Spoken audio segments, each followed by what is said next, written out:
All right, everybody, what you're about to see are 3 customer interviews from AIPCon number 5. I had the honor and privilege of attending AIPCon, and I got to interview a bunch of customers. So this is going to be a unique slate of customers. One person I'm talking to is actually a Palantir alumni, and they're building a Palantir consulting firm, basically helping clients implement Foundry and AIP. So that was pretty exciting. The more consulting firms that we have for Palantir, the more adoption of Palantir in the enterprise. Obviously, AWS, Azure, Google, they have so many consulting firms around them globally. So really interesting to kind of see the adoption of what Palantir will be like via these consulting third-party firms over the next decade. Number 2, we have someone from Tyson. Tyson, one of the first clients people started realizing is getting a lot of value from Palantir. There's also one of Chad's friends, so there's a little fun part at the end of the interview that I think you guys will like. Chad, one of the lead AIP architects at Palantir. I'm sure you guys know him, so that'll be a fun interview. And then third, we have someone from a hotel chain in Brazil using Palantir. I think this is a nice, diverse set of use cases for Palantir from 3 different customers. Hopefully you guys enjoy and get some value out of these 3 customer interviews. Thank you, everybody. I'll see you on the next one. All right, we are back at Palantir's 5th edition of their AIPCon. I am backstage talking to customers on how they're using AIP. I'm here with Bill from Northslope Technologies. Bill, thank you for being here with me. My pleasure. Thanks for having me. So I guess let's get started with what is Northslope and what do you do at the company? Yeah, absolutely. So I'm the founder and CEO of Northslope. We are an official Palantir partner that is made up of 100% Palantir alumni.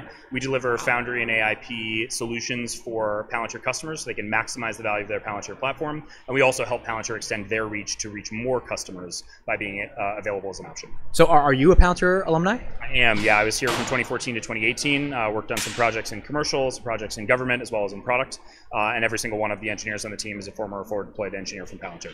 Okay, so I didn't know that. I swear. I didn't know that. That's really cool. You did not tell me that. So hold on. Okay, so before we get started, what was it like working at Palantir?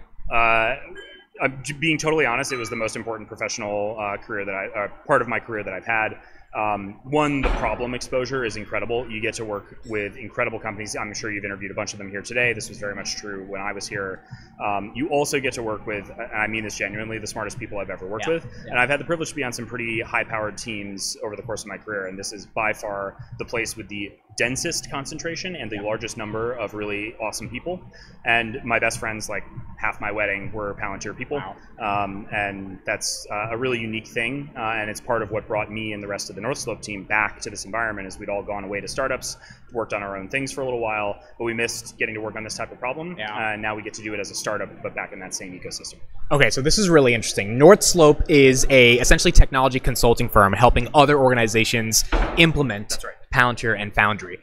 When you go up to a new client, what is the first problem that they want you to try to solve? And how do you even begin the discussion of saying, hey, maybe this is what Palantir can do for you guys? Yeah, so, to be honest, there are so many folks who are already starting to use Palantir that usually we start the conversation with, what are you doing on the platform today?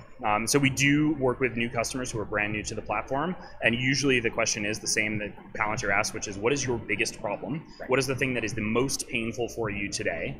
And how do we help you go solve that? But in a lot of cases, folks have already figured out the magic, and what they're trying to do is take their either 0 to 1 problem with their own engineering team from that first step into production, or they've done the proof of concept. Maybe they did a boot camp with Palantir or with us, and they're ready to say, okay, I want to make this my transformation platform for my whole enterprise.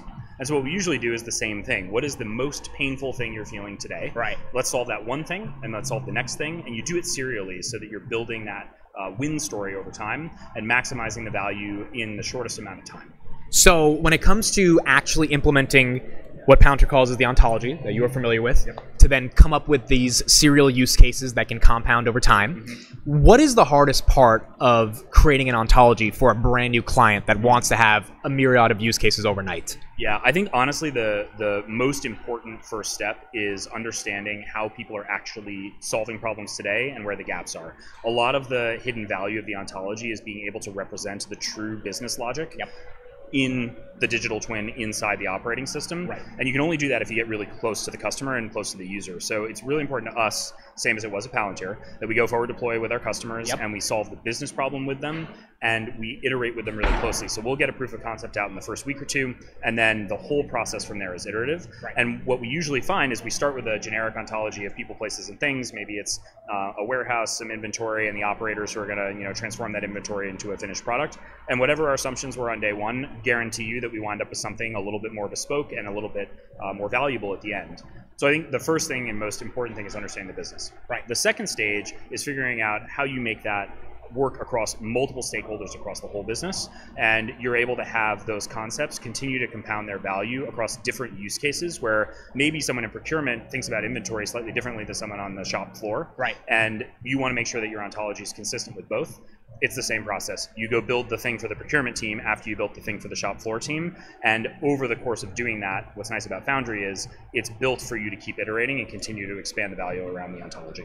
When customers find the first piece of value they get from the ontology, does it then become more easier for them to think of it as an operating system for the enterprise? Yeah, it really does. I think that there's really this mantra of just get started, do one, see what it's like. And we structure how we work, and Palantir usually does this too, of let's just get going together and let's try not to go explain the whole world to you in a PowerPoint or on a whiteboard. Let's just build something. And once we build something, we're confident you'll see the value in it. And you'll start to understand what the building blocks are you have to play with to do the next stage of business transformation. It really is a see it to believe it product. And so the most important thing is just get going. So AI is a buzzword that is getting a lot of traction right now. You were in an AI company, Palantir, before AIP became a thing. When you're talking to clients right now about setting up the ontology, I'm sure a lot of them are saying, well, how do we use this LLM to make things even faster and more efficient? What is the process on engaging with a customer on first getting an ontology and then even beginning to think of what an LLM could do for their company? Yeah, it's a good question. I actually think it kind of goes back the other way around. So if we start with a business problem where an LLM would be useful, we build the ontology and the way the LLM interacts with that ontology at the same time. So it's really use case specific. But one thing I would say from an AI perspective generally that we often talk about with customers is there are a lot of folks who are using AI as a chatbot style of toy right now. And there are some people who've woken up to the idea that if you can actually embed that in your operations, if you can get an LLM to work for you instead of just sort of synthesize for you, then you're going to start building a competitive advantage that your other competitors in the space don't have, and that compounds. And so one of the things that we try to focus on with folks is what is a real workflow that we can focus on together that's not a chatbot, that isn't Copilot, that's something where you're actually getting atoms to move in the real world, and you are able to change how your business functions because of it. And so there's a problem selection piece that I think a lot of companies miss. They just go check a box and procure AI and tell their board they did it. And with Palantir, and what's really fun about this customer community that's here is the people here get that. Like they understand that they can get a lead, and that lead will compound because they will keep getting better and better at using those LLMs to drive their business instead of just say that they have them, and their competitors won't be able to catch up.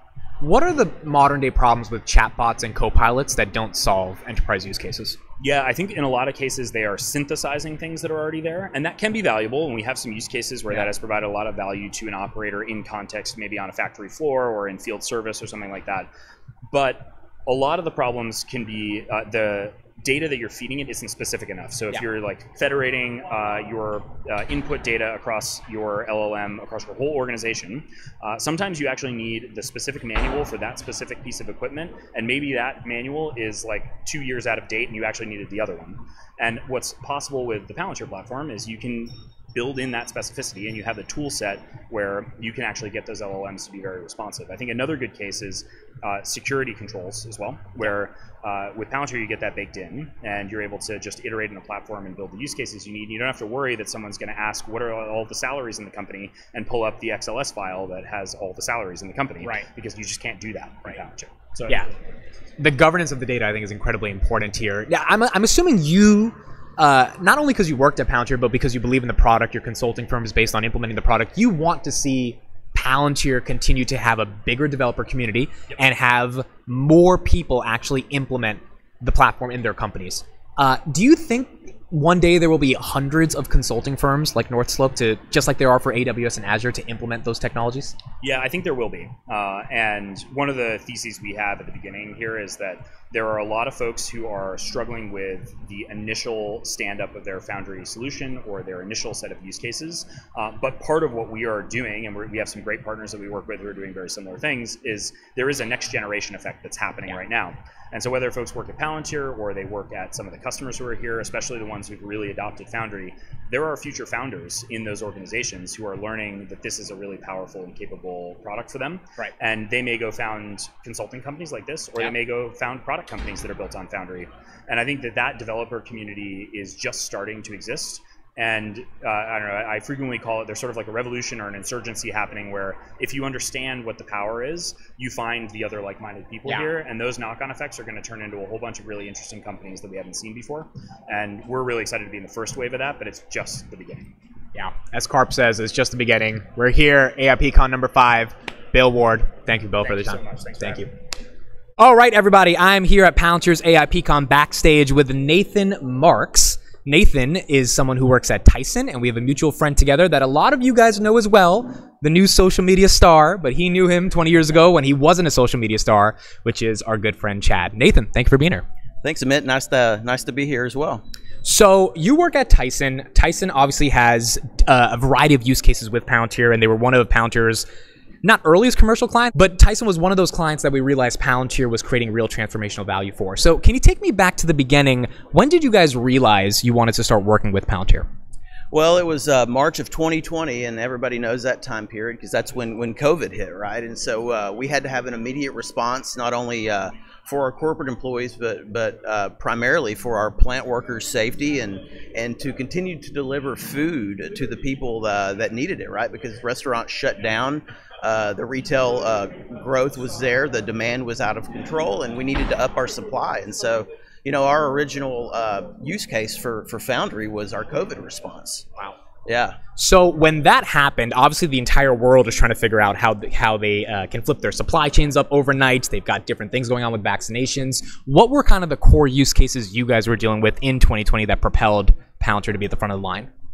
So the core use cases were, you know, A, how do we shift our food service production lines to retail lines to up our supply of retail goods, and then B, keeping our employees safe, like, you know, how do we record their vaccination records? Right. How do we predict populations that would be more susceptible to outbreaks and shift our production schedules around regionally to support those forecasts? Right. When did you guys start thinking, hey, outside of just the pandemic, there is other stuff we can do here that can deepen the relationship? Yeah, so coming out of COVID and the response of our leadership team for how quickly we were able to deliver the COVID response, it really got people thinking, you know, this is a platform where we can really add a lot of value very quickly. We can augment our more traditional analytics solution with high value, quick win use cases and you know, fail fast mentality, right? So we've got a potentially high value, high risk use case. Let's POC it in Foundry and let's see if it actually adds the value we're anticipating. And so we started doing that with some supply chain use cases. We've dabbled into like dynamic pricing use cases and most recently really like sales co-pilot type use cases where we're augmenting the salesperson in a way to help them with leads. You know, maybe somebody was buying product from us 2 years ago and suddenly stopped. Well, you know, we're working on solutions to understand, well, why did that happen? And then furthermore, you know, how do we get business back with them? Like, what's the best way to do that? And so we're really excited about that work. That's just now being productionalized as we speak. You know, what's really interesting is that you've been in this big data world at Tyson for the past 2 decades. In those 2 decades, I'm assuming you've seen a lot of stuff, a lot of solutions that didn't work, a lot of solutions that maybe kind of worked, a lot of solutions that you wanted to kind of bang your head against the wall. What does Palantir have that maybe is not perfect, but makes you feel there's just something better there than all the other stuff you used before? Well, the first thing I'll mention is the forward deployed engineer concept, right? The boots on the ground, that's huge for us to give that, to bring in that skill set immediately with people that, you know, have a great educational background, but also have been there and done that with many industry use cases. And so I would say that's number one. And then their ability to teach our resources, our team members, you know, how to be successful in the platform. You couple that with the ease of use, the low-code solutions that are available, the different services that you can couple together, and it just works really well for our business model. Right. And it provides that acceleration that we're looking for to augment our traditional analytics platform. What do you think is the future for your relationship with Palantir at Tyson? Continued growth. Continued growth. We're really excited about all of the AI functionality that's being built in particular with AIP logic. We're excited about embedding AI through that particular service in applications where maybe we had a thought of doing that before, but now we have a means to do so. And that doesn't just include applications that are built within the Foundry stack. We're also researching and building proof of concepts that are utilizing the Ontology SDK, right, to really kind of treat Foundry in a way as like an AI agent, if you will. So can you speak more about that? What is the OSDK and what value does it provide to you guys? So the OSDK is a way to expose ontology objects, AIP logic functions, things of that nature to remote workloads. So for example, we're heavy Google Cloud users, right? So we have a lot of application stacks that run in Google Cloud. Well, some of those applications could really benefit from like an AI presence within the application. And so we expose objects and functions through the SDK, which gives us a nice, easy mechanism to interact with those objects remotely through code in those disparate systems. Right. Yeah, and it's interesting because every company right now is like, hey, AI is this accelerator, it's going to help us grow, but very few companies have use cases that are specific. So the fact that you guys are experimenting with those use cases, the OSDK, and seeing how can you connect the ontology to an agent that potentially could automate a lot of the stuff that's just taking too much manpower, that's the part that's more exciting to me. Last question for you. Can you tell us a little bit about why you love Chad? Why I love Chad? Well, Chad and I go way back. I've got some funny stories that I can't necessarily share today. I might have heard some of those, but I wish I could. But Chad is an amazing talent, brilliant mind. We've had a very fruitful professional relationship as well as a very close friendship for some time, and even to this day we continue to help each other out, bounce ideas off of each other, and just really enjoy working with each other, both from a friendship perspective and professionally. So Nate, before you go, we have something for you. And, I just asked you how much you love Chad. Right. And you told me you really love Chad. And so because of that, Chad said, hey, maybe we should give Nate a little something, given you've known each other for 20 years. Oh, well. And what we gave to you is, or what we're giving to you, is a shirt. Can you please read this out loud for us? So in 3 days, I spent $163,000 in the cloud by accident. And, I'd actually forgotten about that story. Now I spend every day in Foundry on purpose. So that's great. So funny story, I actually have a shirt that Chad got me some years ago that has the front of that, but the back, that's awesome. And so I was actually out on a lake when I learned about how we were spending about $200 a second. Wow. Over the course of a weekend, and this was early on. It's a true definition of, learn from your mistakes, fail fast, and move forward. So thankfully Tyson, was gracious enough to allow me to continue employment with them after that event. So yeah, 163 grand is a lot, but now you spend every day in Foundry on purpose. So shout out to you, Chad. We got it done. Thank you, Nate. Awesome. This is awesome. That was great. Now you got to wear this. Now you got to wear it. All right, we are back at Palantir's 5th edition of AIPCon, and I'm here today with Cecil from Nanaya Hotels, all the way from Brazil. Yeah. So thank you for joining us today, and we're going to go behind the scenes on how they're using Palantir and what use cases they're getting from them. Which, let's start off with this question. What is Nanaya Hotels, and what do you do at the company? I'm CTO of Nanaya Hotels, and Nanaya Hotels is a Brazilian hotel group specialized in luxury, exclusive beachfront locations. Okay. When did you guys start working with Palantir, and what was the moment of realization where you thought, hey, maybe this is a collaboration that can really scale? We started working with Palantir only 2 months ago. Wow, okay. We had a first boot camp on July 5th, and we started working on revenue management. And we have a really broad concept for using Palantir with us. We actually believe that we're going to be using Palantir as the operating system for our enterprise. We focused on revenue management at first, and now we're expanding to guest experience So we already implementing AIP functions and everything over guests reviews and this kind of stuff. So this is going to be really interesting for people that are watching. This is not a client that's been working with Palantir for the past decade like BP. This is 2 months. And so in these 2 months, before we get deeper into some of the use cases, like why Palantir off of other offerings? Well, I've been following Palantir for a long time. I'm a Palantir investor since DPO. And I've heard of that's pretty cool to be an investor and now to use that's actually pretty cool.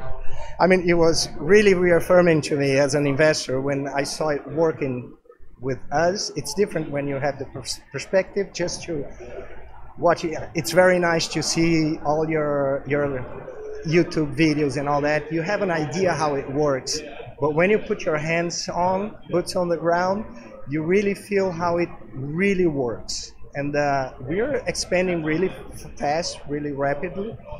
And I talked to my brother, who is my CEO, and I told him, there's only one way we can grow as fast as we want and keep the guest experience that we are known for. And that's using the ontology. Okay, so when you talk about guest experience at a hotel, I'm staying at a hotel here, and that's very important. Can you walk me through the ontology, which is like this abstract high level of what you're using Palantir for, and how that ultimately relates to someone in a hotel room making sure they want to go back to that hotel room the next time they're on vacation? Sure.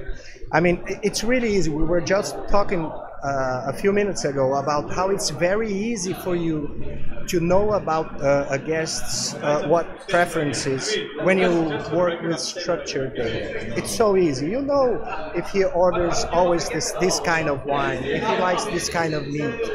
But when you move into guest reviews where they just type or write by hand what they like, then you really need to use AIP to bring that unstructured data, and then we ontologize that in a way that we have a really big amount of our guests are recurring guests, and we want to bring the experience that they're used to have in one location to any location that they go.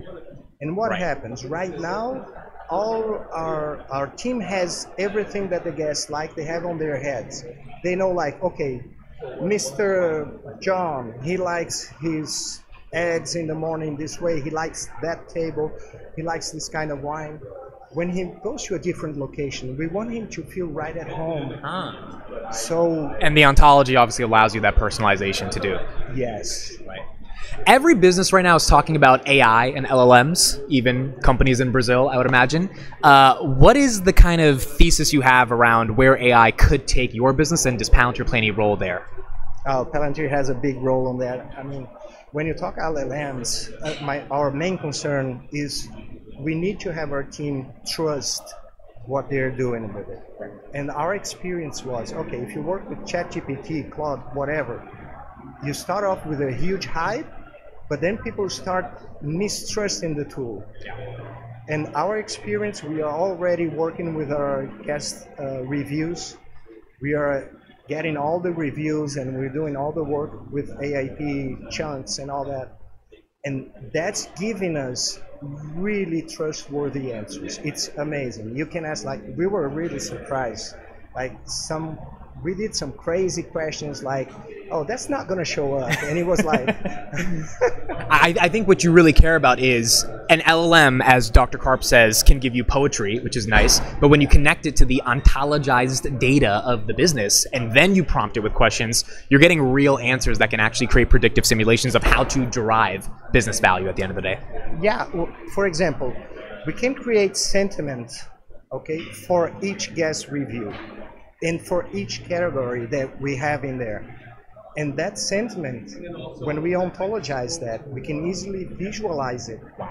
Like, you can put it in a graph that's so easily visible to non-technical users. They can just see how the mood and sentiment, like for my food and beverage, for my anything you want. It's so easy, and it's working very, very well. Cecil, thank you so much for taking your time. Thank you for being here. How are you enjoying AIPCon? I'm enjoying it a lot. We're having a blast. All right, thank you. We'll catch you guys on the next one. See ya. Nice to meet you.